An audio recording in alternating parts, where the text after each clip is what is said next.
Hello students, welcome to the Hindi class standard 5th।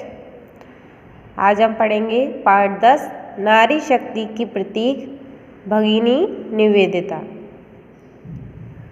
यानी यहाँ पे एक महिला है भगिनी निवेदिता, जिनको नारी शक्ति का प्रतीक बताया गया है।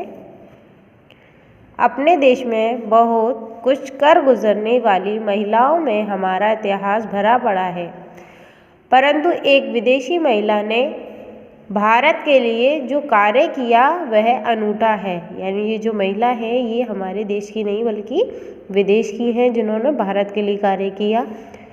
भगिनी निवेदिता स्वामी विवेकानंद से प्रभावित होकर उनके आह्वान पर भारत की महिलाओं को शिक्षित करने के लिए भारत आई थीं।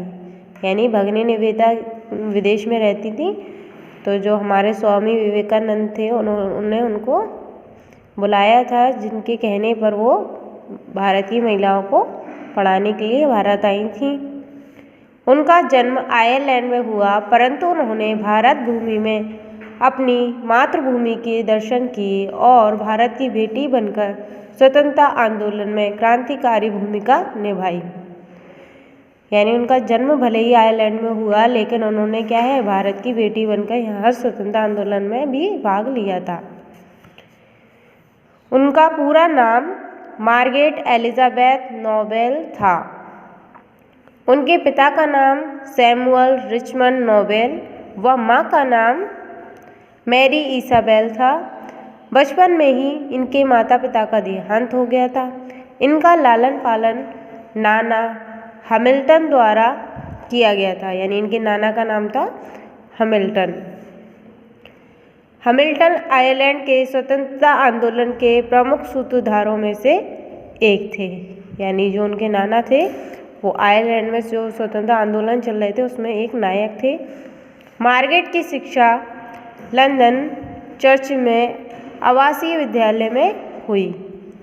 यानी जो मार्गरेट यानी भगिनी की जो है उनका आयरलैंड में नाम क्या था, मार्गरेट। तो इनकी जो पढ़ाई थी वो क्या है, एक चर्च में हुई थी। मार्गरेट को शिक्षण का कार्य अच्छा लगता था, अतः वह 17 वर्ष की उम्र में ही एक विद्यालय में पढ़ाने लगी। यानी वो बहुत होशियार थी, जिसकी वजह से 17 वर्ष की उम्र में ही उन्होंने क्या है, पढ़ाना शुरू कर दिया था। वह स्वयं द्वारा विकसित पद्धति से शिक्षा दिया करती थी। यानी उन्होंने खुद से शिक्षा देने का एक तरीका निकाला था जिससे वो पढ़ाया करती थी। धर्म में रुचि होने के कारण चर्च की गतिविधियों में भी भाग लेती थीं तथा अधिकांश समय अध्ययन मनन एवं सत्य की खोज में ही लगाती थी। यानी भगिनी निवेदिता का पढ़ाई के अलावा धर्म में भी बहुत उनकी रुचि थी और इसके साथ साथ वो क्या है, अध्ययन भी करती थी, मनन और सत्य की खोज करती रहती थी। तभी एक घटना घटी जो उनके जीवन को एक नए मोड़ देने वाली थी। एक सन्यासी का लंदन में आगमन हुआ। नाम था स्वामी विवेकानंद। यानी ये सन्यासी थे जो क्या है, लोगों का कल्याण करते थे, जिनका नाम था स्वामी विवेकानंद। आप सभी जानते ही हैं, स्वामी जी शिकागो के विश्व धर्म सम्मेलन में ख्याति अर्जित कर अपने कुछ मित्रों के आग्रह पर इंग्लैंड आए थे। यानी वो जो स्वामी विवेकानंद थे वो इंग्लैंड गए थे। मार्गरेट की स्वामी जी से प्रथम भेंट यहीं हुई थी। मार्गरेट ने स्वामी जी के प्रवचन सुने, वाद विवाद तर्क वितर्क किया और अपने आप को पूर्ण संतुष्ट कर लेने के उपरांत ही उन्होंने स्वामी जी को अपना आदर्श चुना और स्वामी जी के आग्रह पर उन्होंने भारत आना तय कर लिया। भारत आकर वो अत्यधिक प्रसन्न हुई। वे गंगा के किनारे वेलूर मठ की एक कुटिया में 2 अन्य अमेरिकन महिलाओं के साथ रहने लगी, जो स्वामी जी की शिष्याएं थीं। स्वामी जी ने मार्गरेट को नया नाम निवेदिता दिया।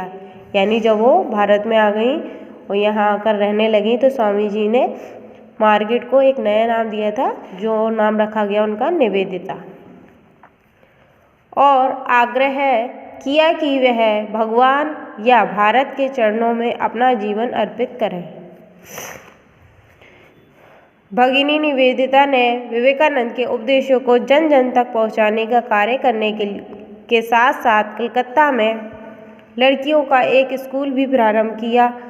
वहाँ छोटी लड़कियों को पढ़ाने लिखाने के साथ साथ मिट्टी का काम, चित्रकारी का काम आदि भी सिखाया।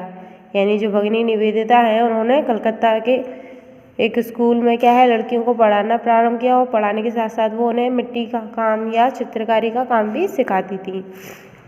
जब कलकत्ता में महामारी फैली तो निवेदिता ने टोली बनाकर दिन रात भूख प्यास की चिंता किए बिना रोगियों की चिकित्सा सेवा सफाई आदि कार्य कर पीड़ितों की मदद की। उन्होंने अंग्रेजी समाचार पत्रों में अपील प्रसारित कर मदद मांगी व धन संग्रह भी किया। वह लेखन कला तथा बोलने में निपुण थी। इस क्षमता का उपयोग कर वह अपनी बात बड़े बड़े समूहों तक पहुंचाने में सफल रही। यानी जो भगिनी निवेदिता थी, जब भारत में क्या है महामारी फैली तो उन्होंने रोगियों की बहुत सेवा की और इस बात का प्रसार किया समाचार पत्रों में, क्योंकि वो अंग्रेजी में लिखना भी जानती थी और उन्हें बोलने में भी निपुण थी। तो उन्होंने अपनी इस क्षमता का उपयोग लोगों की मदद के लिए किया। निवेदिता ने जब अंग्रेज़ों का भारतीयों के साथ बर्बरतापूर्ण व्यवहार देखा तो वह पूर्ण ताकत के साथ भारत की स्वतंत्रता की लड़ाई का समर्थन करने लगी। उन्होंने बंगाल विभाजन का विरोध किया।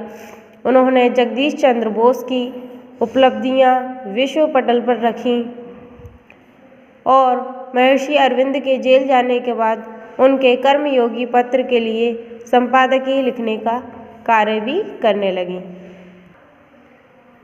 यानी जब बंगाल का विभाजन हुआ तो उन्होंने जो जगदीश चंद्र बोस की जो उपलब्धियाँ थीं उनको दुनिया के सामने रखा और महर्षि अरविंद के जेल जाने के बाद उनकी जो कर्मयोगी पत्र थी उसका भी संपादक किया।